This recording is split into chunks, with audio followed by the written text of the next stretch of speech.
Welcome back to Do-It-Myself Garage. As you recall last time, we were working on the dash in here. I've got it out. It is over here on the freezer. And I actually have the new key switch installed. Let me set you down here real quick. New key switch is installed. This one was actually put together properly as near as I can tell. It is in here tight. The other ones kind of were loose in and out. All of these appear to be on here really well. When I bought it from National Parts Depot, I bought a new locking ring for the front also. It went together really well. It's in there. It's pretty much flush with the top of the switch, which is where I believe it needs to be. It has several threads of engagement, so it shouldn't be popping out anytime soon. It's in there and aligned. Playing around with some of my controls today. I checked my clock. My clock works. I think I'm going to run uptown now before everything closes and see if I can find a couple of bulbs that fit these pockets here. They're 5/8. Well, they're like 615, but I imagine it's a 5/8 steel, and it would just pop in there so I have light inside of the clock and light inside of my climate control. So I'm going to run uptown real quick and see if I can find those. Alright, so I got sidetracked. I did get uptown and buy some grommets.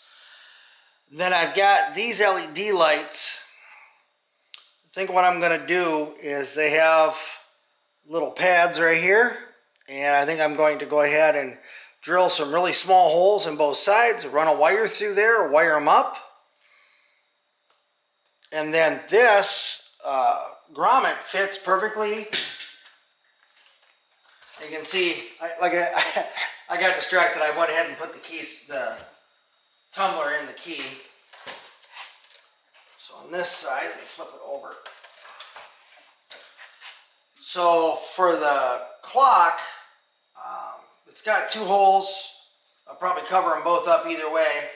But these grommets fit perfectly. It also fits perfectly up here. I just bought these at my local parts store. AutoZone actually had these. They're 5/8 grommets. And they're going to fit in here perfectly. So what I'll do is I'll figure out a way to modify these little guys to have a lead on them so I can put them in here. I had some incandescent bulbs left over from another project, but those just get too hot for my sake, and then I wouldn't be able to replace them because they weren't socketed, they were direct wired. So if they did burn out, there was no way to replace them. With these, the little LED just pulls out of here, and I bought a whole set of these. I don't remember where I got them, but they're for the original panel. They're supposed to fit in here, but on this aftermarket one, it doesn't look like they fit. So I will modify a few of these to work. These are the ones that go on the original panel that has the trace on the back, the printed circuit board basically. So yeah, that should work really good. After some extensive reading last night, I believe I figured out what's going on. So apparently when they go to these rally clusters, this needs to be wired a little bit differently. Apparently you need to swap number 5 and number 7. So you got 1, 2, 3, 1, 2, 3 right here, 4, 5, 6, and this is number 7 down here. So you need to swap these two. So fortunately for me, the one wasn't even hooked up yet. Otherwise, what you can do is inside the connector, you can just pull out swap the pins. I just swapped the wires. So that will should take care of my generator light being on and the fact that my fuel gauge doesn't work because it is wired. Apparently it's wired differently on the rally cluster. So hopefully that takes care of it. I won't need this extra wire, although I might need the extra power for the turn signal. I'm not sure. I'm hoping plug it in, ground it, and we're done. I actually have a car show I'd like to go to in about 3 hours. Just a little one here, not too far from town. So let's see if we can get this back in the car and maybe make it to that. dash is in place. Basically it's being held in by the light switch at the moment. I'll get the radio knobs on there, and I have to hook up the wires for the back of the ignition switch yet, and then we're good to try it out. That extra yellow wire is, what was that for again? Because there was one for the generator. That's what that one goes to. So that hopefully the generator light, either I can actually get it to turn off while the car's running. So let's finish. I'll just finish wiring up that switch, and then hopefully the next thing you hear is the car running, and I'll be testing stuff out. I just thought I'd mention this real quick again. I don't know if I've explained it before. So there's some confusion. So this is a solenoid one on the GM. This one up here is a solenoid. And you've got ignition 1, ignition 2. Okay? So while it's running, this is the one that's active.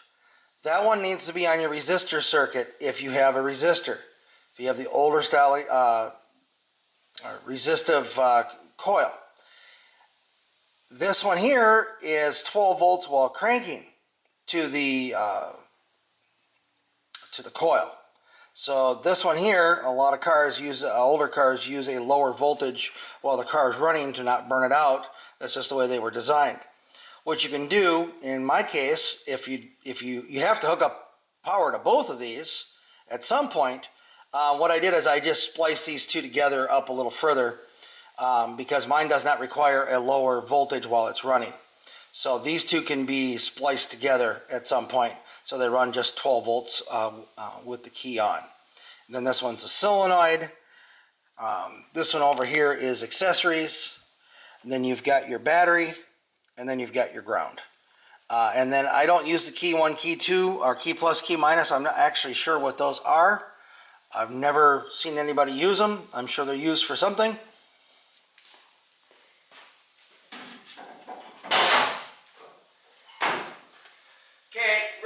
Because I already did start it up just to see if it worked, and looks like everything works. But I'll do a startup again for you. Haven't been able to test the speedometer yet, obviously.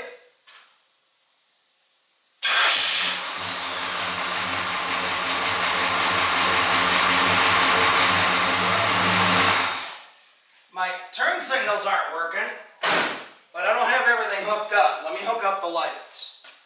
I don't think they'll power it through that because the tail lights were coming on. All right, now let's see if my turn signals work. Doubt it, but we can try. Key on.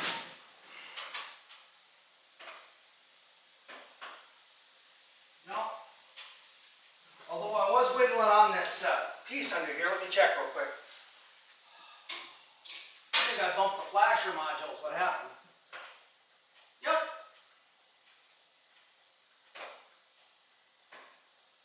I seem to remember that being a little loose. Might have to crimp those posts or something. All right. We're ready for the impromptu car show. Bedrock Days in South Haven, Minnesota. So I have a couple errands to run around. I'm going to go give this thing a bath. Maybe right here in the driveway. If I do, I'll do a washing video. Still don't have the bumper lined up, but she's good enough to drive and to test out and get a few more miles on her. All right, very successful test drive. All the gauges work. The only thing that doesn't work is a left turn signal in the dash. I don't know why. I'll worry about that later, maybe in a year or two.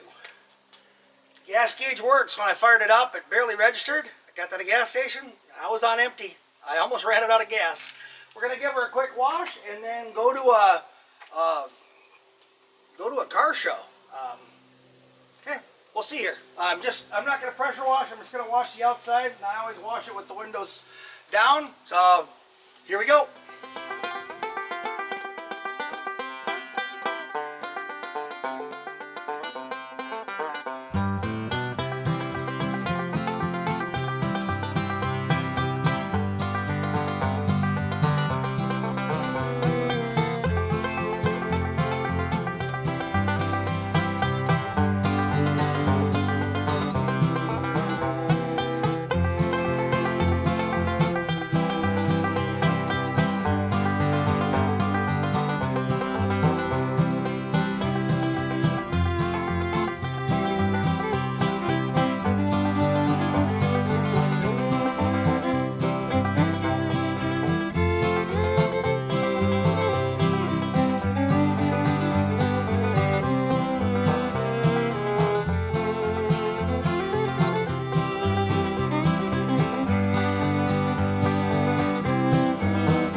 apologize for the wind noise. Really wasn't much of a turnout here today.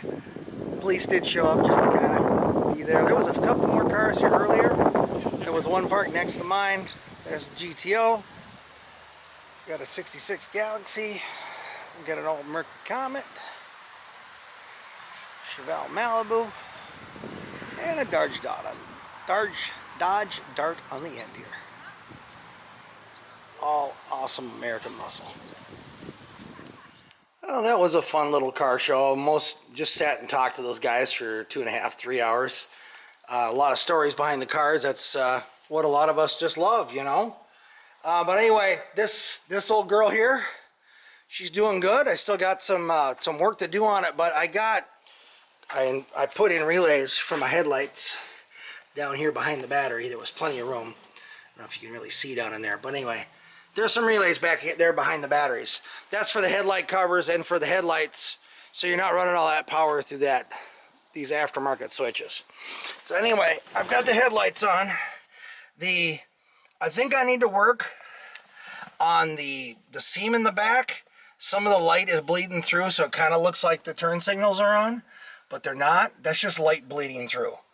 But all of the lights work in the dash, so you can actually see the gauges at night. There's actually a glow now. You can actually see the gauges. Actually, the clock one I don't have powered up, but the speedometer and the gauges over here all work. When I hooked up that fuel gauge earlier, I'm like, oh, it's not working again. It's way down on the E. No, I actually was on empty. And turn signal, oh, I don't have the keys in it. Turn signal works except for the left one still. I don't know why. High beam indicator works. And it's actually on when the high beams are on, off when they're off. So that is good. Like I say, the turn signals all work. It's just the indicator inside doesn't. I am probably not going to fix that anytime soon. Everything's running great. I am just so pleased. All my lights work. The only thing I haven't hooked up yet, I'll finish hooking up tomorrow, is the backup lights. They're on the LEDs. I ran the wires, I just don't have the power to it yet. So I will probably finish up some of that stuff tomorrow. All right, it's another day. I played around with the headlights last night. Put the LED ones back in there. I'll try to explain what I did. The LED bulbs that I had in there, the reason they were shining up in the air, they have 3 sides to them. I don't know, it's weird. But 2 of the sides were pointing down and 1 was pointing up. So the brunt of the light was getting reflected up. So what I did is reoriented both bulbs, and then I literally used stove paint on the one that was facing at the bottom. So now I've got 1 facing toward the bottom and 2 facing upwards. You know, at a 60 degree, 120 degree angle each way. Anyway, so I've got 1 facing down that's blacked out, and the other 2 are facing up. That should cause the light to shine more down on the reflector and not blind people. So I'm going to try that out tonight. In the meantime, I am going to work on trying to aim the headlights. So I'm going to back the car up here, get it a little more straight in the garage, and try to get some semblance of alignment. It's not going to be perfect. I still don't have the alignment done on the car, and I don't have the back end is still sagging, and the right front bumper is still a little bit down. So I'm going to see if I can't fix that bumper sagging like that, half an inch. I'm going to try to jack that up and fix that, and then I will work on aiming the headlights. Trying to install the console, and there's this plastic piece that goes in there for the Prindle. So anyway, I don't know why it's clear, and whatever piece I'm missing, it's missing. I have this piece though. So I had an idea. Went and bought this sheet of green PVC from a hobby store. It's actually like a craft store here in town. And I'm going to cut that out to the shape of this. Seeing as how the car is green, cut that out to the shape of that. And then, because it is clear, I'll still be able to see the bulb through there, but I don't want to. I have this frosted glass stuff. It allows light through, but it'll break it up. So I'm going to cut me a piece to fit this. and then we'll see what we can do about getting it frosted.